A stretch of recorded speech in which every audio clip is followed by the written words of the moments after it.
I think I've always been into repetition and Mhm. finding signatures that felt like me, and I think we can all do this. Like, you have to pay attention. There's a lot of options out there in the market, but Mhm.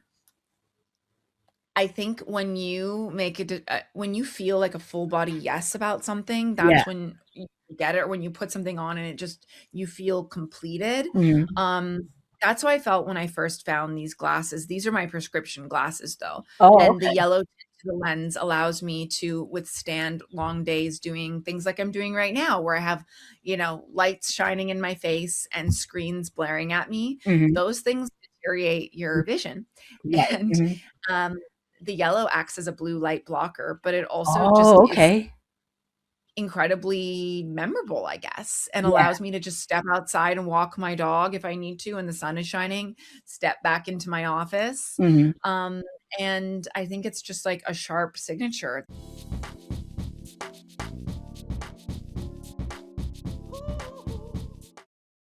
Hello, everyone, and welcome to Nails and Beauty Talk, the Style Crypt. I am your host, Asia the Bird.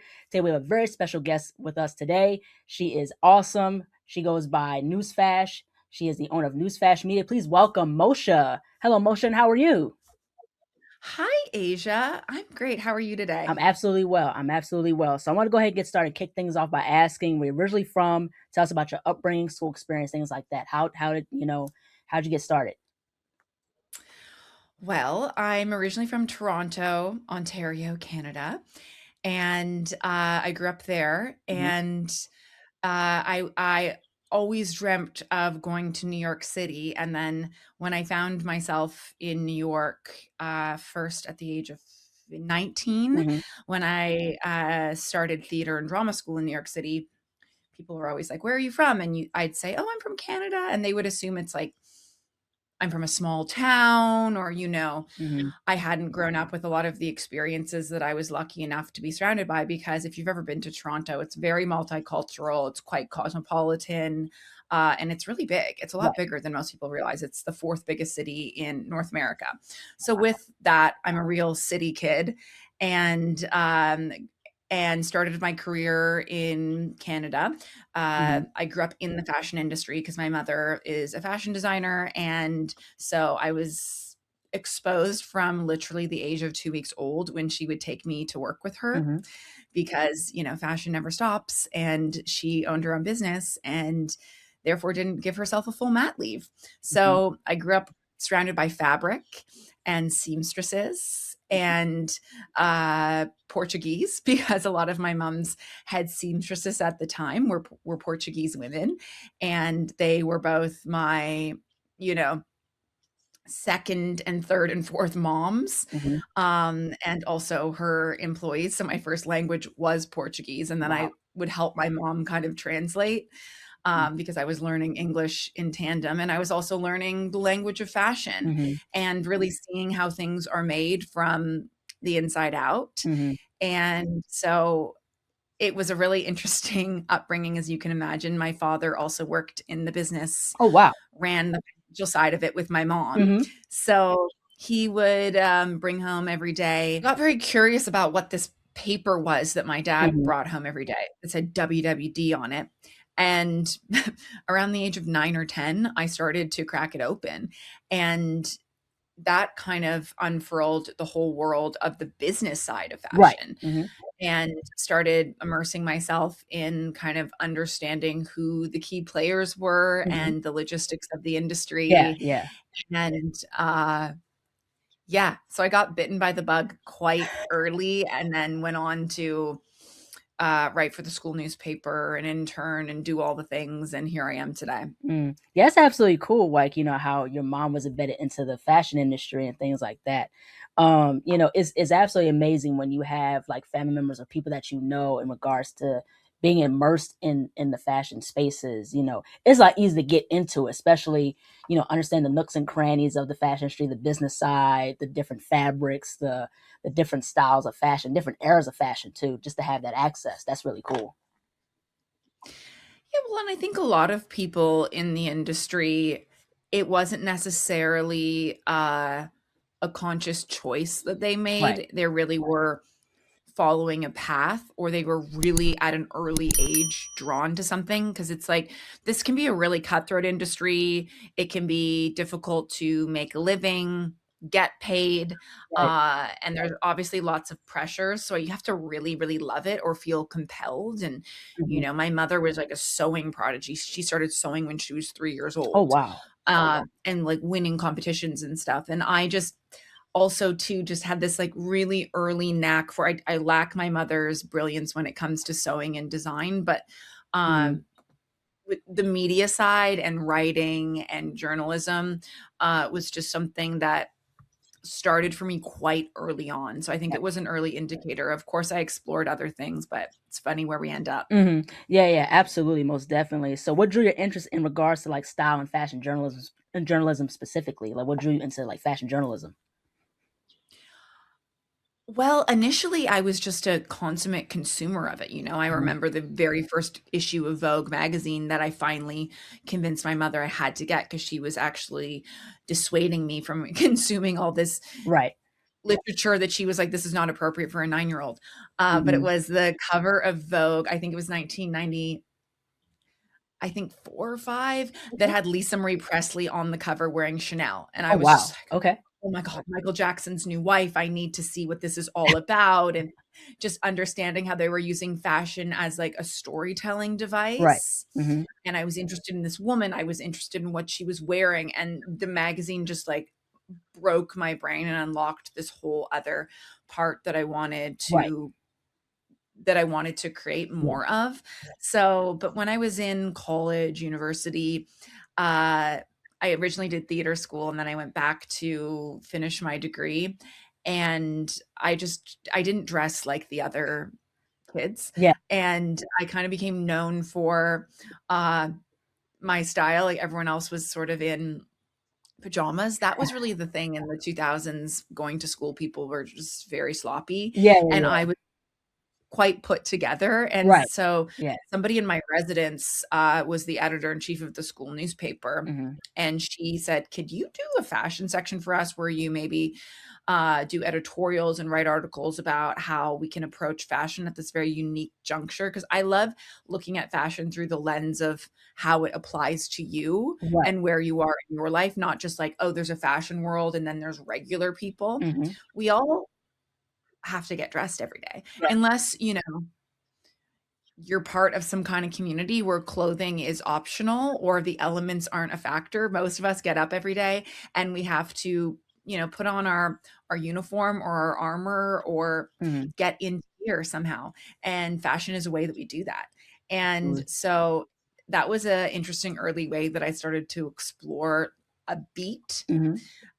and later on in my as my career unraveled and unfurled, I shouldn't say unraveled, that sounds negative, but as it unfurled more and more, Yeah, yeah. Right. I Mhm. started to figure out other beats, and I'm sure perhaps you can relate to this in your work, that you build upon experiences, and as you grow as a person, you think, "Huh, I think I should be incorporating this," or "I need to talk about that," or Right. I Yeah, can yeah, maybe yeah. bring this into my work now," so it becomes deeper and richer. Yeah, absolutely, totally. I wanna switch gears and talk about Therma Kota. I don't know if I said it right. Um, Yeah, you did. okay, cool. So you're a fashion marketing director for Therma Kota, a family-owned fashion business owned by you and your sister Sophie.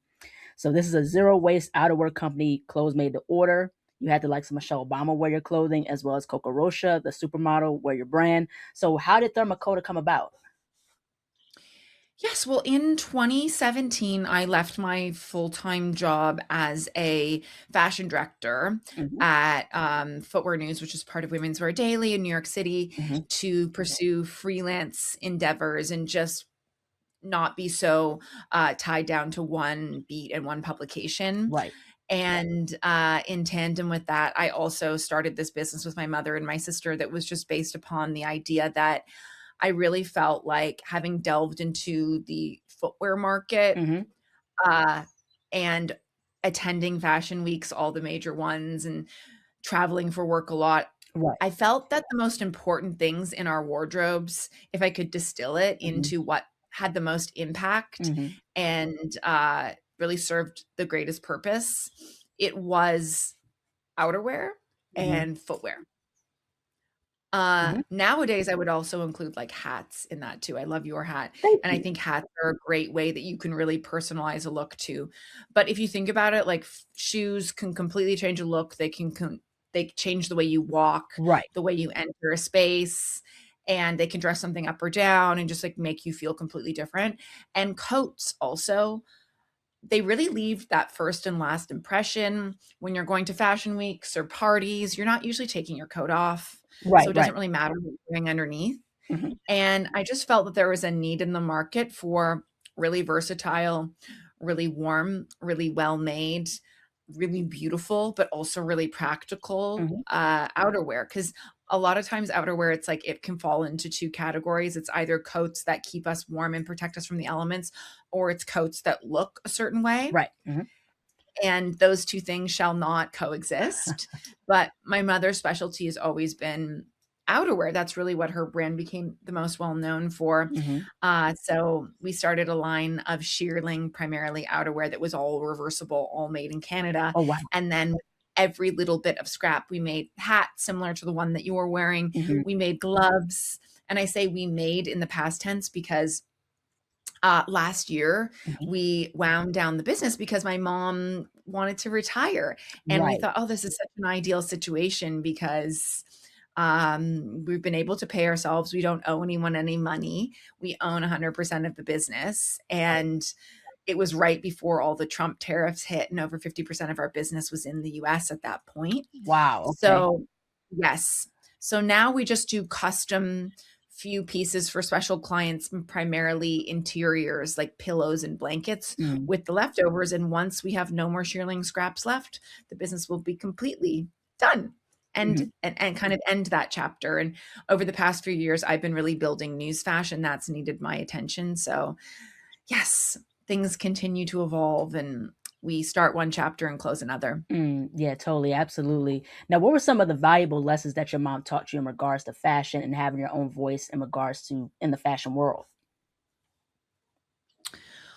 Well, my mother is quite a trailblazer. Her name's Linda Lundstrom, Mhm. and I'm extremely proud of her, and I think she's incredibly ahead of her time, Right. but, was able to build a rather large business in Canada, in North America in general. Her business also grew a lot in the US, but I also saw the impact that it had on her business Mhm. when she was really into wholesale. And as we're seeing now with, like, the news story that I've been reporting on a lot with, Saks Fifth Avenue's Mhm. group, which includes Neiman Marcus and Bergdorf Goodman, Right. filing for Chapter 11 bankruptcy. The wholesale Mm. business model and a lot of these department stores and multi-brand retailers really struggle to pay their vendors. Wow. And Mm. seeing the detriment that this would have on my parents' business when retailers would default on payments to them or financial Mm. institutions, that really taught me about, you can be creatively brilliant. You can make a product that is very high quality. You can win a bunch of awards. You can be a person of integrity. All of those are characteristics of my mother and father. Right. But if the economic climate isn't there to support your business and for you to do things the way that you want to do it, it's okay to pivot.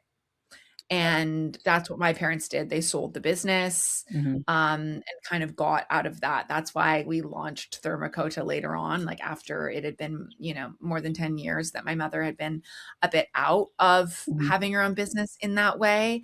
But, I have no illusions about how hard it is to have your own brand, be an employer, and, make things in a way that you can stand behind and that are Mhm. made, locally.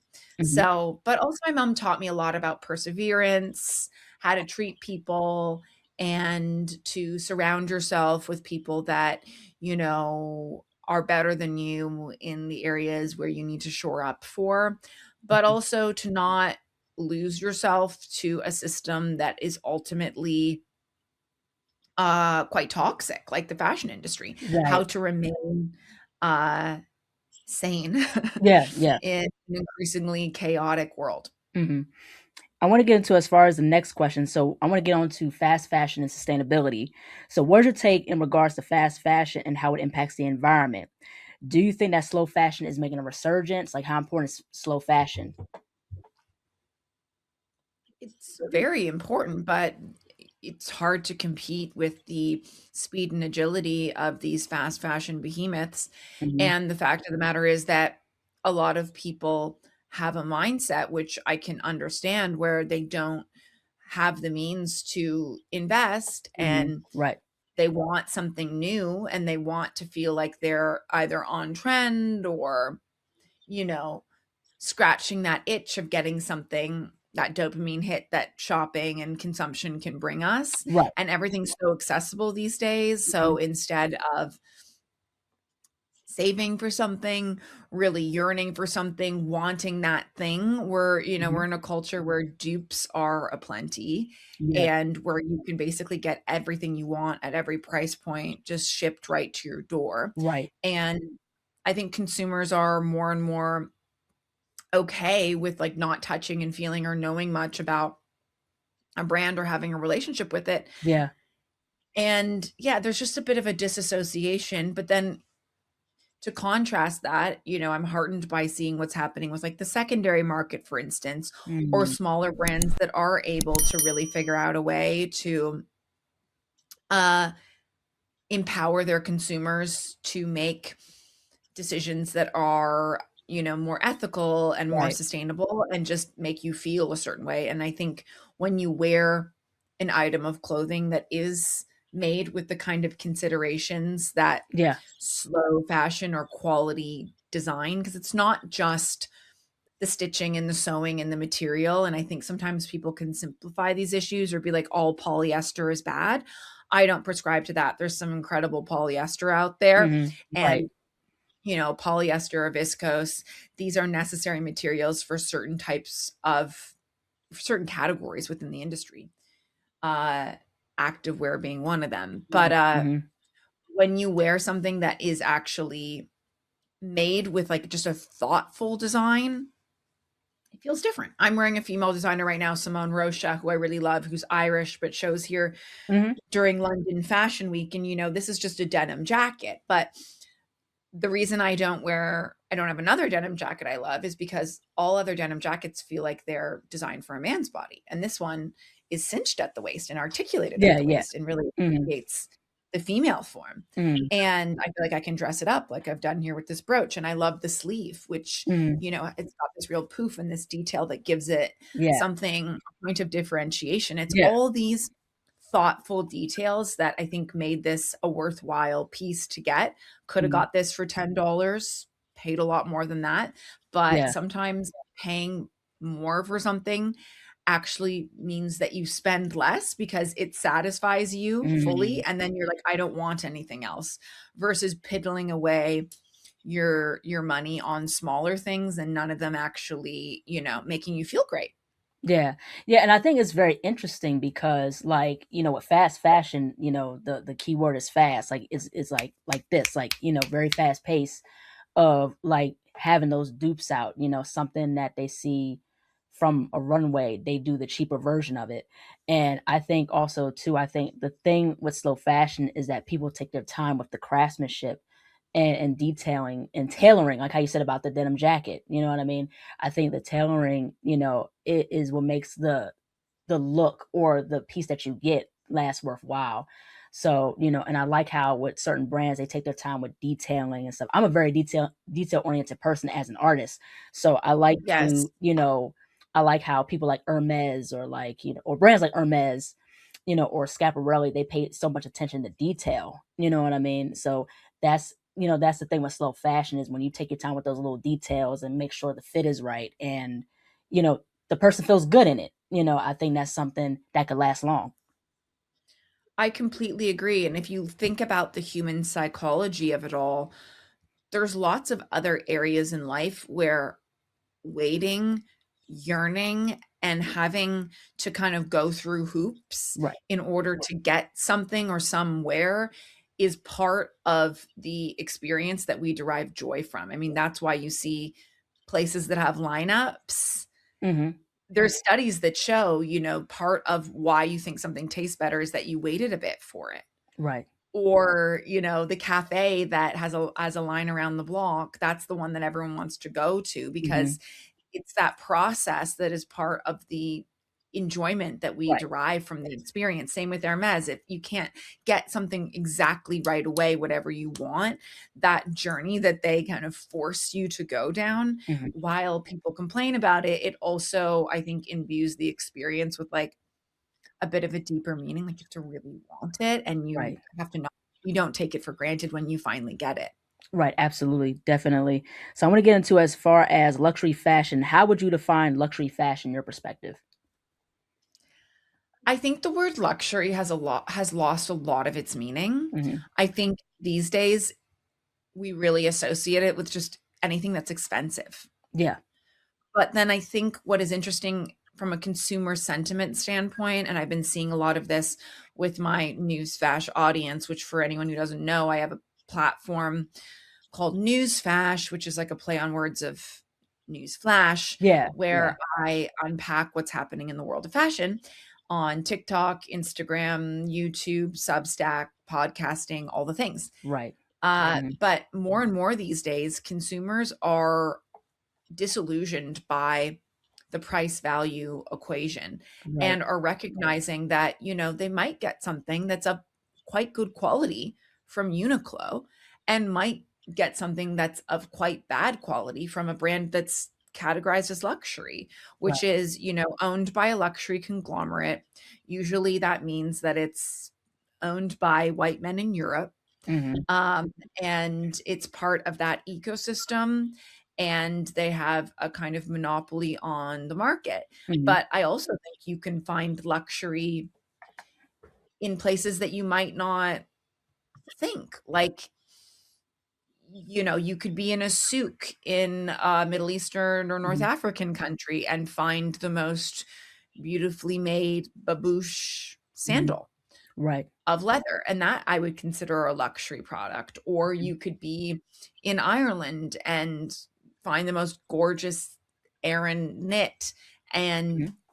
that would be a luxury product because you're able Right. to get it directly from the people that even raised those sheep. I think we need to define what luxury means for us individually, and Hmm. maybe for some people it means a logo, but Hmm. uh, no judgment. That's not what it really means to me or a lot of my audience anymore. Mm. I want to switch gears and talk about representation in the fashion industry. So, Black designers such as Ann Lowe, Stephen Burrows, Willie Smith, and Patrick Kelly were the pioneers of fashion.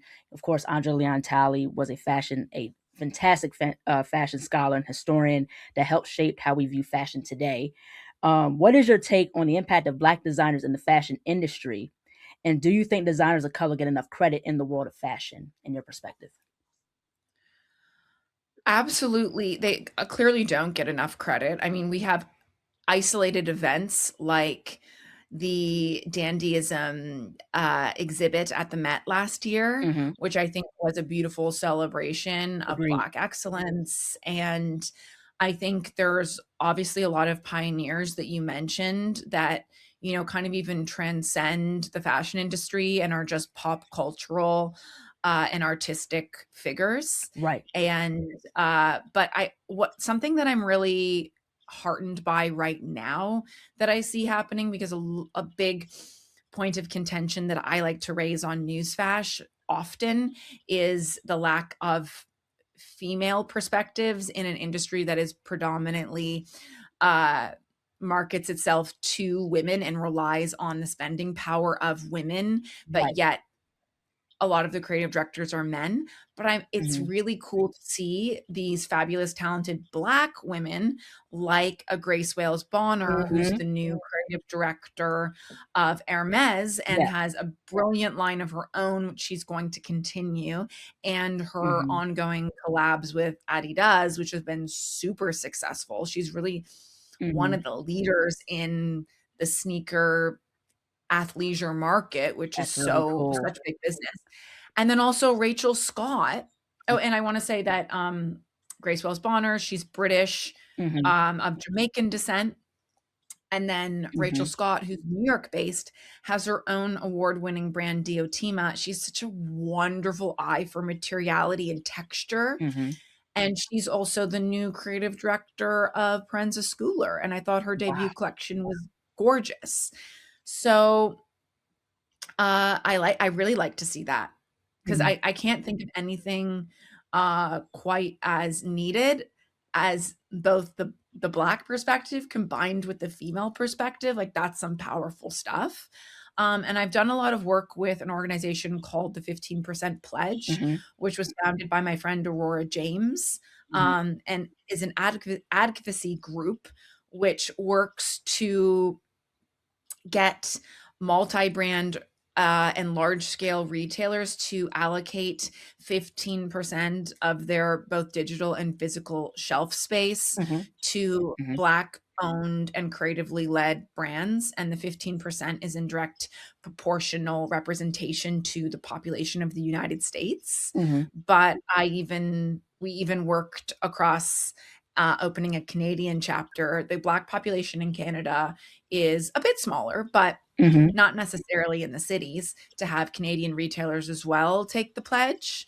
I'm Mhm. particularly proud of Canada's largest bookseller, Indigo, too, which Mhm. is like our Barnes and Noble, Mhm. that took the pledge as well, because I think in order for there to be more opportunities for Black creators and designers and business people and brilliant minds, they need to be exposed to other examples of, they need other mentors out in the Right. world, Mhm. that are being given opportunities. And then you look at like Lindsay Peoples Wagner at The Cut. She's doing such a brilliant job there as editor in chief. Mhm. Uh, we need it in like all different sectors. And Mhm. yeah, it's really, really important to me though. But it's not just about being it's not just about the color of your skin and having, Mhm. people of different colors in different roles. Mhm. I think what I'm really interested in is also a multicultural lens on fashion and Right. seeing people who are able to bring Mhm. their individual culture and experience to their work. Mhm. Like Grace Wales Bonner imbues her work with her Jamaican roots. Mhm. And then that British Jamaicanness that is also inherent to her lived experience. I also love covering Lagos Fashion Week. I mean, Lagos is really the fashion capital of Africa. It's one of the largest cities, and Mhm. there's so much talent coming out of there from the entire African continent. Right. Mhm. I was recently in Doha, and I'm seeing designers from everywhere from Morocco. Ghana has an amazing fashion scene and a brilliant use of Mhm. like color, and South Africa Mhm. has so many talented designers. Kenya. So Mhm. uh, I love to see it transcend skin color and really be about culture and how can fashion be a reflection of one's culture. Mhm. Even if you are a white designer too, or Mhm. where are you from originally? Like how can you incorporate those roots into your work as well? That's what's really interesting to me Mhm. too. People that figure out a way to honor their ethnicity, their culture, their history, and like bring Mhm. it forward and Yeah. bring it into the conversation. Yeah, absolutely. And I think that's something that's very much needed in the fashion industry. And you're absolutely, you make a very good point because I think it has to be about the culture and telling different stories through fashion. It's not just like, the black experience, or, people who have a, perspective in regards to where they come from as far as whether it's Mexico or Puerto Rico, things like that. Like it should be, from all different backgrounds, like, maybe from, China, Japan. There's a designer I really love. Her name is Gualpei and she's from China, and I Yes. and her work is Well, she did amazing. Yeah, yeah, she The Rihanna gown at the Met Gala. yeah, she had an exhibition at SCAD of some of her work, and I got to see Yes. some of her work. It's the attention to detail is immaculate. You got Iris Van Herpen, her 3D design work, and it's just like I love just how people speak about their culture through fashion, and that's something that's definitely much needed in the fashion industry. And like how you said with Wells Bonner, making waves in the fashion industry, especially in regards to Hermes and menswear, and working with Adidas and especially, when you look at different designs like Laquan Smith, Brandon Blackwood, Sergio Hudson, Mhm, Juan mhm. Rogers. That Juan Smith I think he's untouchable when it comes to like modern seduction. yeah, He's hmm so talented and he's just so like charming as well. yeah, Everything about him. I love when a designer really is like cohesive, hmm has that cohesive kind of persona with right, their brand. hmm Oh, you know the work of Maximilian Davis too, hmm who's a yeah, uh Bergamo. yes, Ferragamo, and I think he's Jamaican Trinidadian, but grew up in the UK in Manchester. hmm I think he's so talented. I could yeah, see him getting scooped up by another house as well. mm, But if you look at it, like the top 4 biggest fashion brands and the most important ones, it really is out of Europe, right? hmm It's Louis Vuitton, Pharrell. yeah, Pharrell. It's Hermes, where it's Grace Wales Bonner on the men's side. Right. And then it's Chanel and it's Dior. hmm So I think while there's still a lot that needs to happen, I think the fact that 2 of the biggest roles in Paris, which is the most important fashion capital in the world, are held by Black designers and creators at the highest level is quite wonderful. Yeah, especially Olivier Rosting from Oh Balmain. yes, Like he changed the game with Balmain. I love like one of his fashion runway collections. I think it was like from last year, the year before, and he played a lot with color, and I loved how he paid homage to like Africa, like the oranges, the blues, just the color play was absolutely so well executed with that fashion line. I think it was like spring summer, I think. So yeah, so I just love yes. how people are pushing the boundaries, like Black creative directors, Black designers, like how you said about Laquan Smith, understanding seduction, a woman's body, how the clothes fit on a woman's body and things like that. You know what I mean? He kind of reminds me of like Versace. He's like the Black male version of Versace in a way, Completely. Completely. so But I would like to also acknowledge that, I do think that there's a different um prejudice and pressure that comes with being a Black designer and a Black right, person in the fashion industry, where it's right, like they don't have the luxury of being mediocre. They kind of have to be excellent, right. and that's not a good thing, Mhm. when it comes to just how society is structured. But from a standpoint of the work that is produced because of the, discrepancy and just the fact that there still is a lot of racism and prejudice in our world, Right. I Mhm. do think that sometimes, diamonds are made under pressure, and we see that with a lot of the uh, Mhm. Black designers and stylists you just mentioned. Like, look at Law Roach. He's, the Right. top celebrity stylist as well. Like, the list Yeah. goes on. I don't Yeah. think you have the luxury of being anything other than absolutely brilliant if you are a Black person in the fashion industry. Mm. Yeah, and that's the thing with as far as with Andre. Andre was at the top of his game. He was a scholar. Like he understood art. He supported Black designers, and just the legacy he left as far as the fashion industry, like is absolutely like immaculate. And he's such a huge inspiration to the Black fashion space. The Black fashion community. Just how much he knew about understanding like tailoring and design and things like that. So God rest his soul. Like he was one of one for sure. Yes, I'm sure he'd be very heartened to see how things have evolved a bit recently. Yeah. And also, when you look at the runways too, it's amazing to see these this new fleet of supermodels, many of which are Black. Right. Be hmm it, like Anouk Yai, or hmm I'm super proud of Awar Odihang, who hmm was born in a refugee camp in Ethiopia and then moved to Canada and closed Mathieu Blazy's debut at Chanel Wow. and was named like one of the models of the year. And yeah, there's a lot of models that top models that end up coming out of or they have a background that where they come from Ethiopia or Sudan or South Right. Sudan or these areas as well. So yeah, there's definitely a hmm lot of beauty and talent there. Yeah, most definitely. And I think one more other thing too, because I think beauty plays a role as far as the fashion industry too.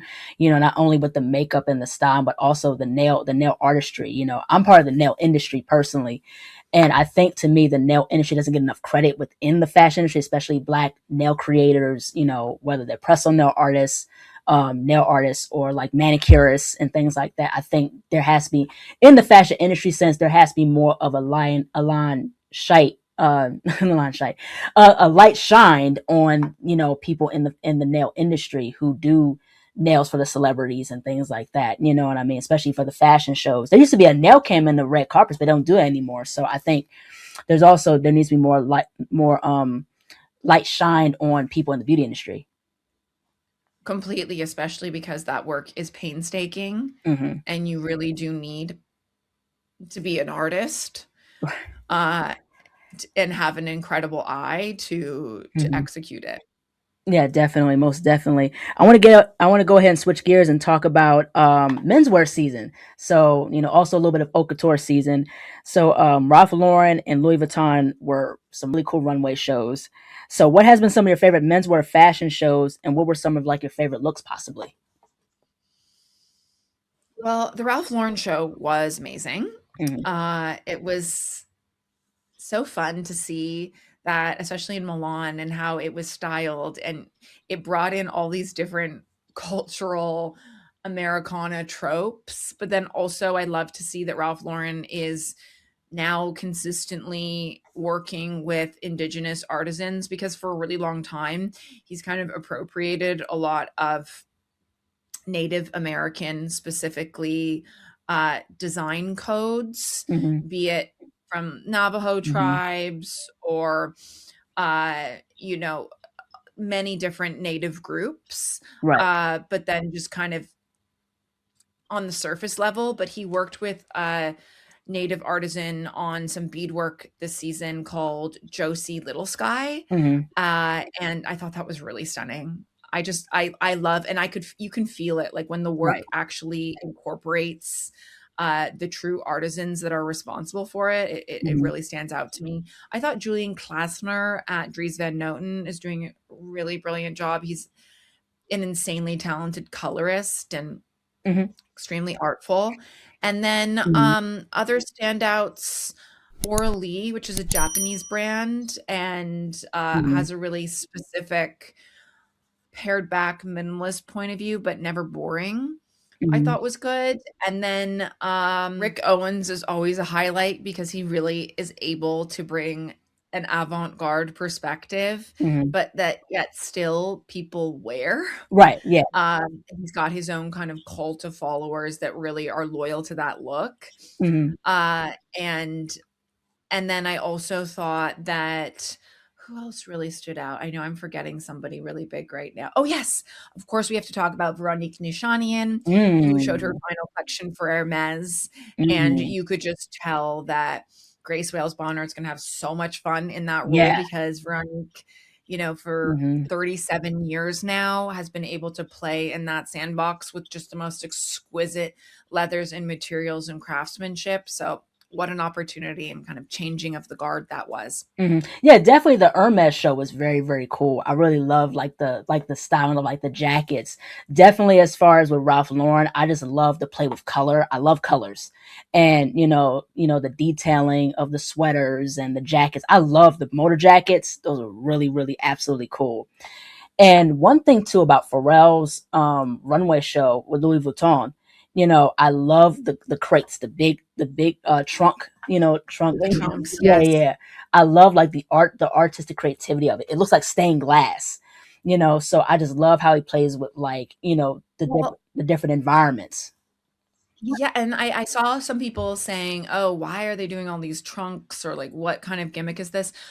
Those trunks sell. I knew someone that was a top Louis Vuitton client, and they would get flown out to the shows Oh and wow. all of that VIP treatment, and it was because they were a trunk collector, and they had a whole, library of these trunks fitted in their basement. They had a shelving unit set up in their basement of their, McMansion, to showcase all of these trunks. Like, Hmm. This is a real collector's item for people. I've also seen people use them as a coffee table, which Mhm. is something I think Audrey Hepburn did in Breakfast at Tiffany's. Mhm. And it's such a house code. Like, we're not traveling with these trunks anymore as they Yeah. were originally designed to hop on a train, but how Yeah. glamorous if you would do that. Mhm. But they've become a real, objet, a piece of art, a collector's item. Mhm. I say it's kind of like a Birkin for a guy. Like, girls want a Birkin to carry it around and what it means, and guys Mhm. want an elaborate Louis Vuitton trunk to show their friends. Yeah, that's really, really cool. Now, I want to really talk about this because I love how you have a signature look. You know what I'm saying? You have like the yellow like sunglasses. Like, how did you come up with your signature style?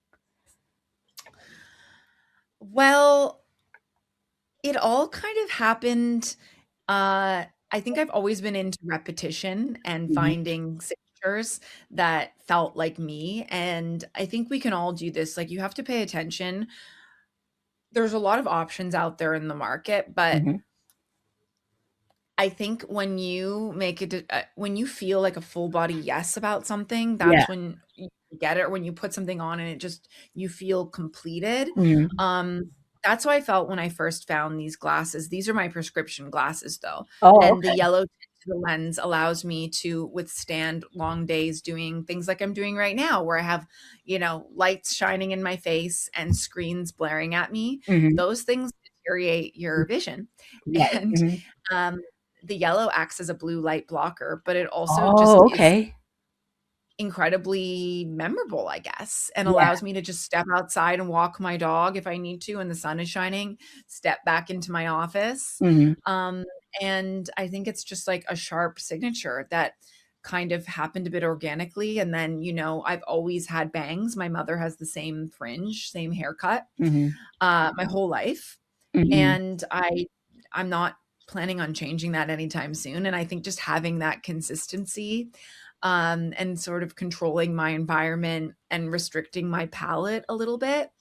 I started wearing mainly black on NEWSFASH, or kind of neutrals, just because Yeah. I was wanting to not distract from the work that I was speaking about. Right. Mhm. But it did really become a uniform, and it allows me to create things as quickly as possible, and hopefully add, not distract from what I'm speaking about. Mhm.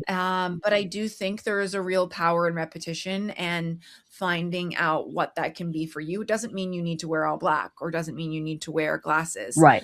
Mhm. Uh, but finding out what, like, your repeated things that you do again and again, maybe in different ways. Like, I've got a few different versions of these, or, Mhm. sometimes I'll style my hair a few different ways, but I always have the bangs. Right. Uh, Creates like a visual language, and a bit of it, it turns you into your own kind of logo, Mhm. which I think can be helpful when you're trying to build confidence and rapport with people. And I think a lot of experiences in life we tend to really enjoy when we feel like we're in good hands, or we know Right. what we're going to get. It's fun to try new restaurants, but we also know we love that place where Yeah. we know they're going to get our order right, and they're always going to have that Yeah. certain item on the menu. Totally. Uh, and I think that's really how I try to approach my work at NEWSFASH. Mm. Yeah, that's absolutely awesome. So I want to get into as far as just with, fashion journalism, like where do you see news fashion in the next 5 years? And also, if anyone wants to get into fashion journalism, what is the most important piece of advice you would give to up and coming fashion journalists? Well, I think if you want to get into fashion journalism, you need to work with another fashion journalist and learn what it's really about. I don't know if in this day and age that makes sense for you to be doing an internship, or if that's something that you can figure out how to do based on where you live. But Right. offering to help an established fashion journalist and learning kind of the nitty gritty that goes into their work, and seeing Right. if A, you're good at it, Right. and B, you actually want to do what the work entails, Right. which is a lot of admin, and a lot of research, and a Yeah. lot of emails, and a lot of relationship building. Yeah. Hmm. I think it's important to make sure that you're not just attracted to the idea of something, but that you actually enjoy the nitty gritty. Yeah, right. or at least some of it. We can't enjoy everything, but some of it. And in terms of where fashion media is going, uh, I think increasingly we are looking for thought leaders and people that have opinions, but I think an educated opinion will always Right. stand out, and the ability to create a conversation Absolutely. and to speak directly to your audience and to be thought provoking and timely Right. and unpack things in a way that is entertaining and informative, and has real calls to action and is super engaging. That's the future of media. Yeah, totally. Most definitely. Last but not least, where can people find you on social media, and how can people get access to the latest fashion news and trends from NEWSFASH? Well, thank you so much for having me. And if anyone wants to stay up to breast with my work, which is keeping you up to date on everything that's happening in the fashion industry and how it relates to culture and our socioeconomic climate, and then you have to follow NewsFash. And Hmm. I don't like the word follow because it sounds like it's some kind of cult. So subscribe. Yeah, You know what I mean? yeah, yeah, yeah, yeah, Subscribe. Can you bring back the word subscribe? I think yeah. follow is a bit, it's got this like dark witchy undertone, which I've been accused of being a witch before, like an Icelandic witch, and I'm okay with that. But I do think that yeah, if you want to subscribe and support the work that I'm doing, all you have to do is check out NEWSFASH on Instagram, on TikTok, on YouTube, on Substack, and on wherever you get podcasts as well. And I'll, you know, hopefully treat your eyes and ears to something really compelling about the world of fashion, which is my world that I'm completely obsessed with and can't stop talking about. All right, that's absolutely incredible. Well, thank you so much, Mosha, for jumping on. I really loved your perspective and really enjoyed our conversation about all things fashion, what's happening in the fashion world, your perspective as well. Just keep doing what you're doing. I love what you're doing as far as, like updating people on the latest fashion trends, fashion news, what's happening. Rest in peace to Valentino. Um, you know, um, You and your Valentino red is very apropos, Asia. thank you. Thank you so much. Rest in peace to Valentino and people that have made, such a huge impact, especially Andre Leon Talley. Yeah, but this is a wonderful conversation. Thank you so much. My pleasure. I love being able to have these kinds of conversations with people that are fellow creatives and also want to express themselves, be it on a nail bed, be it on a camera, be it on the page, or be it through fabric. Mm, A lot of us have a desire to say something and to show up in the world and to participate in mhm. fashion. And that doesn't mean you have to have a job at a magazine Right. or be walking down a runway. And I think people like you allow people to, and hopefully I as well, allow people to, engage with fashion and have it find them wherever they're at in their life or in the world. So I think it's a good thing. Yeah, absolutely. Take care. Thank you so much. Thank you. Okay, bye now. Bye bye. Hello, everybody. Thank you all so much for watching. Please like, comment, share, and subscribe to the channel. Be sure to click the bell for notifications. Also, follow me on my social media platforms and be on the lookout for more interviews to come very soon. Take care, stay healthy, and stay beautiful. Bye bye.